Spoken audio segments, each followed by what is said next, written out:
مرتضى منصور اتضر طبعا وحزن ودخل السجن، وما اعرفش هيحصل له ايه من النواحي الصحيه يعني، ويحصل ايه لاولاده من النواحي النفسيه والصحيه برضه، وشويه الناس اللي كانوا بيأيدوه على الغلط.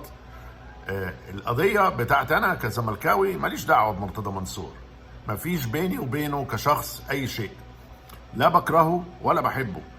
المجال العاطفي ده مش عندي خالص، انا يهمني مصلحة نادي الزمالك، يهمني حالة نادي الزمالك، يهمني التدهور الرهيب في كل اللعيبة واداء اللعيبة ومستواها، ومش بس العوامل النفسية يعني، العوامل الفنية.